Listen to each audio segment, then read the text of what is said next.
شیر گڑھ دیا، اور اس شیر کی بنیاد پر یہ معاملہ جو ہے لکڑہارے کی کہانی کا پورا رواج پا گیا ہندوستان میں۔ مغلیہ سلطنت جس وقت کمزوری کے دور سے گزر رہی تھی، لوگوں نے، نوابوں نے، خاص طور سے شیعی نوابوں نے اس چیز کو کیا کر دیا؟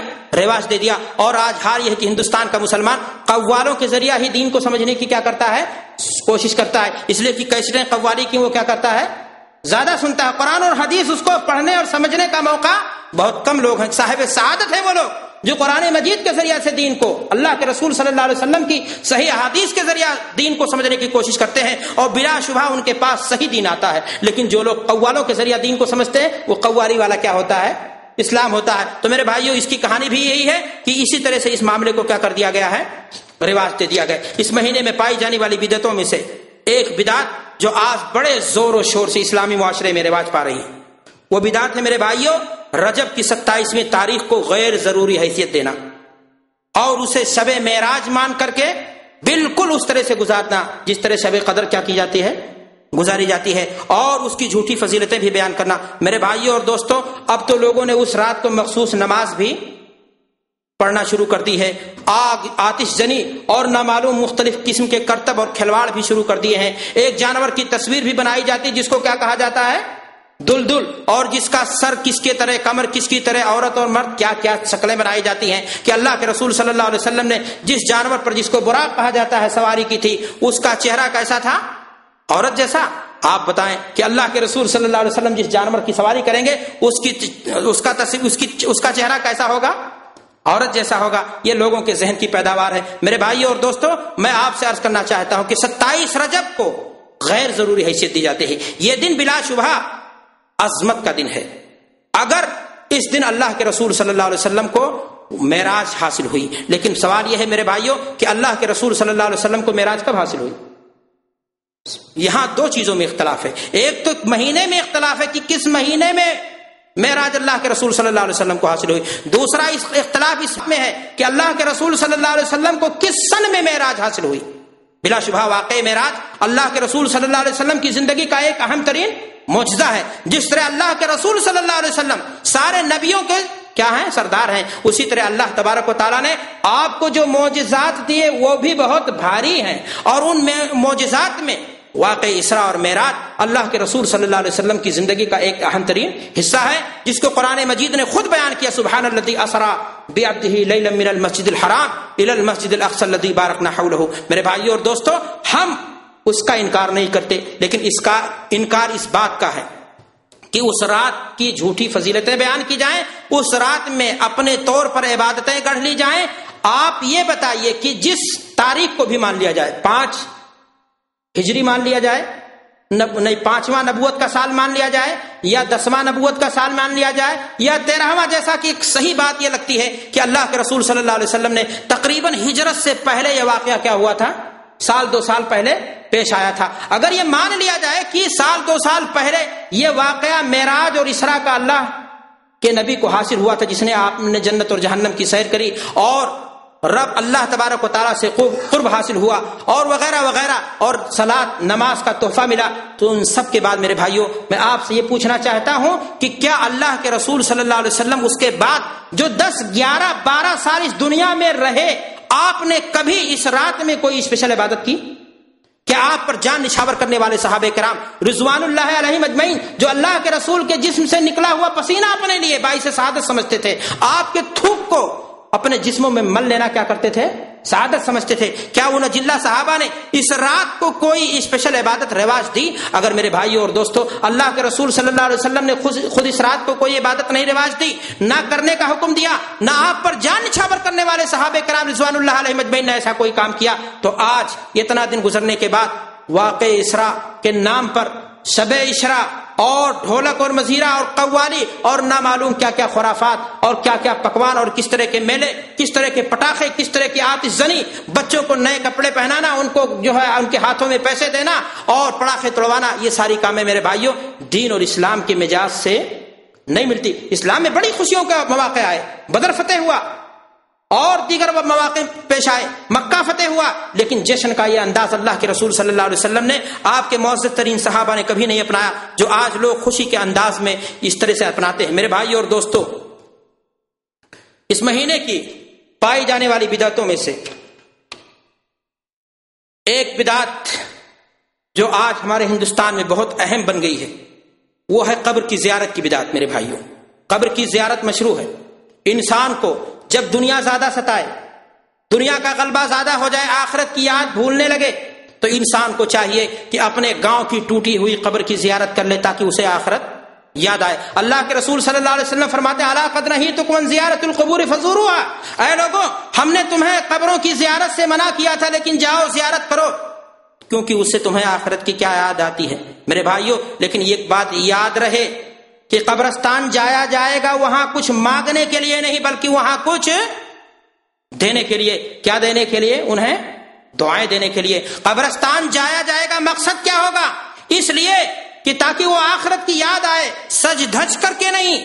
آپ جائیے اپنے ماں کی ٹوٹی ہوئی قبر کو دیکھیے، آپ جائیے اپنے عزیز اور رشتہ دار کی قبر کو دیکھیے جو آپ کے ساتھ رہتا تھا، جس کے کپڑے کی کرچ نہیں ٹوٹتی تھی۔ یقیناً آپ جب سوچو گے کہ دوسروں کے کندھے پر ہی آیا ہے اور کل میں دوسروں کے کندھے پر لگ کر کے شاید یہیں آنے والا ہوں، تو آپ کے اندر آخرت کی خوف بیدار ہو جائے گی۔ لیکن میرے بھائیوں، باقاعدہ ٹکٹ خرید کر کے، بیوی بچوں کو سجا کر کے اور باقاعدہ دور دراز کا سفر کرنا، جیسا کہ ہمارے ہندوستان میں اس مہینے میں خاص طور سے کیا جاتا ہے، اور وہ بدعت ہے۔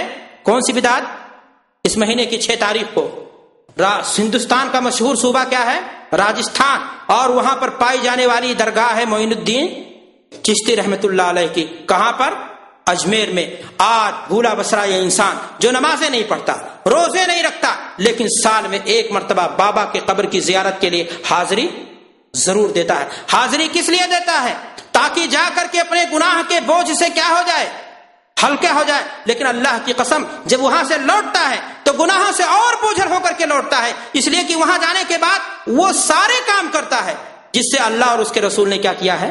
منع کیا ہے۔ وہاں قبر پر بیٹھ کر کے قرآن مجید کی تلاوت کی جاتی ہے، وہاں کھانے پکا کر کے مردوں کے نام پر نذرانے دیے جاتے ہیں تاکہ مردوں کی روحوں کو کیا مل جائے؟ سکون مل جائے۔ وہاں پر بابا کی قبر کی پیشانی کے سرہانے کو چوما جاتا ہے، وہاں کے خاک کو اپنے لیے کیا سمجھا جاتا ہے؟ شفا سمجھا جاتا ہے۔ وہاں پر جھاڑو لگانے کو اپنے لیے باعث سعادت سمجھا جاتا ہے۔ قبر کا طواف کیا جاتا ہے، قبر پر سجدے کیے جاتے ہیں، قبر پر رکوع کیا جاتا ہے، اور بلک بلک کر کے انسان دعائیں کرتا ہے، اپنی مشکل پریشانی کو ان پر پیش کرتا ہے، ان سے نوکری کی بھیک مانگتا ہے، شفا یابی کی درخواست کرتا ہے، اپنے بنانے اور بگاڑنے کا سوال کرتا ہے۔ میرے بھائی اور دوستو، یہ سارے کام کس کے لیے تھے؟ اللہ تبارک و تعالیٰ کے لیے۔ لیکن لوگوں نے آج یہ سارے کام کس کے لیے خاص کر دیے؟ غیر اللہ کے لیے کر دیے۔ میرے بھائی اور دوستو، اللہ کے رسول صلی اللہ علیہ وسلم نے فرمایا تھا لا تشد الرحال الا الى 3 مساجد، کہ اے لوگوں باقاعدہ سفر کر کے ثواب کی نیت سے اگر کوئی شخص جانا چاہے تو 3 جگہیں ہیں جہاں پر انسان جا سکتا ہے۔ اللہ کا گھر، جہاں جا کر کے ایک نماز کا ثواب کتنا ملے گا، اور دوسری جگہ کیا ہے؟ زیارت کی مسجد نبوی، جہاں جا کر کے ایک نماز کا ثواب کتنا پائے گا؟ تیسری جگہ ہے کون سی جگہ؟ بیت المقدس، جہاں پر جا کر کے نماز پڑھنے کا ثواب کتنا ملے گا؟ 500 نماز۔ لیکن چوتھی کوئی جگہ نہیں ہے دنیا میں۔ کوئی مسجد کتنا قیمتی کیوں نہ بنا دی جائے، سفید پتھروں سے کیوں نہ بنا دی جائے، کتنا عظیم کیوں نہ بنا دی جائے، وہاں پر کتنی بھیڑ کیوں نہ لگ جائے، لیکن وہاں پر پڑھی جانے والی نماز کا ثواب کیا ہوگا؟ میرے بھائی اور دوستو، اجمیر کی یہ درگاہ چوتھی کیسی درگاہ بن گئی، چوتھی عبادت گاہ کیسی بن گئی؟ بلکہ اب تو میڈیا چیخ کر کے کہہ رہا ہے کہ مسلمانوں کے ہاں عبادت کے لیے دوسرا سب سے بڑا مرکز اللہ کے گھر کے بعد کون سا مرکز ہے؟ اجمیری کی درگاہ۔ اللہ اکبر، دین کا جنازہ اٹھا دیا لوگوں نے۔ اللہ کے رسول صلی اللہ علیہ وسلم نص فرما رہے ہیں کہ دوسری عقیدت و احترام کی اگر کوئی جگہ ہے تو ہماری مسجد ہے، اور میڈیا میں چیخ کر کے وہاں کے سجادہ نشین فرما رہے ہیں کہ اگر عزت و احترام اور عبادت کی کوئی دوسری جگہ ہے، میں کہتا ہوں دوسری جگہ نہیں، سب سے بڑا شرک کا اگر کوئی اڈا ہے تو وہ خواجہ معین الدین اجمیری کی درگاہ ہے، جہاں جا کر کے انسان وہ سارے کام کرتا ہے جو اللہ کے گھر کے لیے ہونے چاہیے۔ اللہ کے گھر کو چادر چڑھائی جاتی ہے، اللہ کے گھر کو کیا چڑھایا جاتا ہے؟ غلاف۔ آج قبروں پر کیا چڑھایا جاتا ہے؟ چادر۔ اللہ کے گھر کا کیا جاتا ہے طواف۔ آج قبروں کو کیا لگائے جاتے ہیں؟ چکر۔ اللہ کے گھر میں لگے ہوئے پتھر جس کا نام حجر اسود دیا جاتا ہے بوسا، آج بابا کی قبر کی پیشانی کو کیا کیا جاتا ہے؟ بوسا۔ اللہ کے گھر کو چمٹ کر کے آدمی دعا کرتا ہے، اور وہاں جا کر کے لوگ بلک بلک کر کے کیا کرتے ہیں؟ دعائیں کرتے ہیں۔ صفا اور مروہ کے درمیان صحیح کی جاتی ہے۔ بابا کی بیٹھک سے لے کر کے قبر تک جو ہے ننگے سر اور ننگے پاؤں انسان کیا کرتا ہے؟ دوڑ لگاتا ہے۔ میرے بھائیوں اور دوستوں، آج نماز پڑھنے کے لیے موقع نہیں ہے، لیکن فاتحہ خوانی اور نہ معلوم کن کن کاموں کے لیے اس کے پاس موقع ہے۔ آج مساجد میں چٹائیاں نہیں ہیں، لیکن بابا کی درگاہ کے لیے پیسے اس کے پاس موجود ہیں۔ مدارس میں غریب بچے یتیم پڑھ رہے ہیں، ان پر خرچہ کرنے کے لیے اس کے پاس پیسے نہیں ہیں، لیکن وہاں ڈیگوں میں جا کر کے پیسے ٹھنکا کر کے وہ سمجھتا ہے سارے گناہوں سے ہم کیا ہو گئے، آزاد ہو گئے۔ آج مسلمان وہ سارے کام کر رہا ہے جس سے اللہ کے رسول صلی اللہ علیہ وسلم نے روکا تھا۔ میرے بھائیوں اور دوستوں، میں آپ سے عرض کرنا چاہتا ہوں کہ کسی بھی قبر کے سامنے جھکنا یہ جائز نہیں ہے۔ حضرت معاذ رضی اللہ تعالی عنہ شام گئے، وہاں سے لوٹ کر کے اللہ کے رسول صلی اللہ علیہ وسلم کی خدمت میں انہوں نے کیا دی، حاضری دی، اور حاضری دیتے ہوئے اللہ کے رسول صلی اللہ علیہ وسلم کی خدمت میں اپنے آپ کو جھکا دیا۔ عزت و احترام میں اللہ کے رسول نے فرمایا کہ معاذ یہ کیا بات ہے؟ انہوں نے کہا اے اللہ کے رسول صلی اللہ علیہ وسلم، ہم نے شام میں دیکھا ہے کہ وہاں کے راہبوں کو وہاں کی رعایا سجدے کرتی ہے، وہاں کے بادشاہوں کو وہاں کی رعایا سجدے کرتی ہے۔ اے اللہ کے رسول صلی اللہ علیہ وسلم، آپ عظمت و احترام میں ہمارے لیے ان سے کہیں زیادہ ہیں، پھر ہم آپ کے لیے سجدے کیوں نہ کریں؟ اللہ کے رسول صلی اللہ علیہ وسلم نے فرمایا اے معاذ سر اٹھاؤ، لو كنت آمرا لأحد ان يسجد لأحد لأمرت المرأة ان تسجد لزوجها، کہ اگر میں عقیدت و احترام میں بھی کسی کو سجدہ کرنے کی اجازت دیتا تو عورت کو حکم دیتا کہ وہ اپنے شوہر کو سجدہ کرے۔ اللہ کے رسول صلی اللہ علیہ وسلم ذات اقدس، اللہ کے رسول صلی اللہ علیہ وسلم سب سے افضل ترین انسان، آپ اپنے سجدے کو احترام میں بھی منع کرتے ہیں، لیکن اللہ کے رسول صلی اللہ علیہ وسلم کے متبعین کو مرنے کے بعد ان کی قبروں کو لوگ جا کر کے کیا کر رہے ہیں، سجدے کر رہے ہیں، اور کہتے ہیں یہ سجدہ عبادت کا نہیں بلکہ کیا کر رہے ہیں، عزت و احترام کا سجدہ کر رہے ہیں۔ یاد رکھو میرے بھائیوں اور دوستوں، کسی بھی قبر کو ہاتھ لگانا، پوچھنا یہ جائز اور درست نہیں۔ اللہ کے رسول صلی اللہ علیہ وسلم نے خانہ کعبہ کا طواف کیا، آپ نے حجر اسود کو بوسہ دیا اور حکم دیا کہ اگر کوئی شخص بوسہ نہ دے پائے ہاتھ سے چھوئے، اگر یہ بھی نہ کر پائے اشارہ کر دے، اور رکن یمانی کو آپ نے استلام کیا لیکن بوسہ نہیں دیا۔ اگر کوئی بوسہ دے گا دین میں جائز ہوگا یا نہیں؟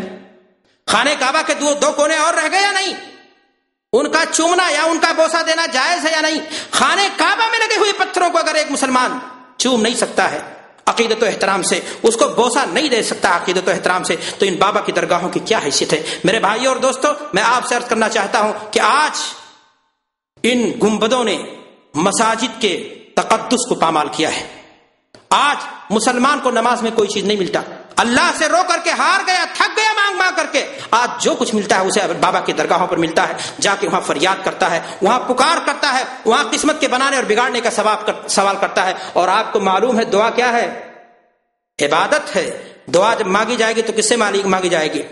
اللہ سے مانگی جائے گی، دعا کسی اور انسان سے نہیں مانگی جا سکتی ہے۔ میرے بھائیوں اور دوستوں، انہی تعلیمات کو دیکھ کر کے، انہی چیزوں کو دیکھ کر کے ایک ہندو راجا نے کہا تھا کہ آج مجھے یقین ہو گیا، اجمیری کی درگاہ کو دیکھ کر کے کہا تھا کہ ابھی تک مجھے شبہ تھا کہ مسلمانوں میں اور ہندوؤں میں یکجہتی نہیں ہو سکتی، لیکن آج مجھے دیکھنے کے بعد لگتا ایسا ہے کہ ہندوؤں اور مسلمانوں میں کوئی خاص فرق نہیں رہ گیا۔ ہندو رام اور کرشن کی پوجا کرتا ہے، مسلمان جیلانی اور اجمیری کی پوجا کرتا ہے۔ ہندو اپنے دیوی دیوتاؤں کو چڑھاوے چڑھاتا ہے، مسلمان اپنی عبادت گاہوں میں قبریں جو ہیں ان کو کیا کرتا ہے؟ اللہ کے رسول صلی اللہ علیہ وسلم نے انہی سارے کاموں پر لعنت بھیجی تھی۔ آپ نے فرمایا تھا لعنت اللہ علی الیہود والنصارى اتخذوا قبور انبیاء مساجدا، کہ یہود و نصارہ پر اللہ کی لعنت ہو، پھٹکار ہو، انہوں نے اپنے انبیاء کی قبروں کو عبادت گاہ بنا لیا۔ میرے بھائیوں، میں آپ سے پوچھنا چاہتا ہوں کہ 1,24,000 یا اس سے زائد نبی اس دنیا میں آئے، ان نبیوں کی قبریں کہاں ہیں؟ کوئی شخص کھڑے ہو کر کے دعوے کے ساتھ کہہ دے کہ اللہ کے رسول صلی اللہ علیہ وسلم کی قبر کے علاوہ فلاں نبی کی قبر فلاں جگہ پائی جاتی ہے۔ اگر یہ قبریں عبادت گاہ ہوتی ہیں، ملجا و ماما ہوتی، پناہ گاہ ہوتی، فریاد کی جگہیں ہوتی، سجدہ اور بندگی کرنے کی جگہیں ہوتی، مرادیں ہماری وہاں سے پوری ہوتی، تو کم سے کم اللہ تبارک و تعالیٰ نے اپنے نبیوں کی قبروں کو تو کم سے کم کیا کیا ہوتا؟ محفوظ ضرور کر دیا ہوتا۔ لیکن میرے بھائیوں، یہ اس بات کی دلیل ہے، اللہ کے رسول علی کو بھیج رہے ہیں کہ جاؤ ساری قبروں کو کیا کر دو، اس لیے کہ قبریں یہ عبادت گاہ نہیں ہے، کیا ہیں؟ عبرت گاہ ہیں۔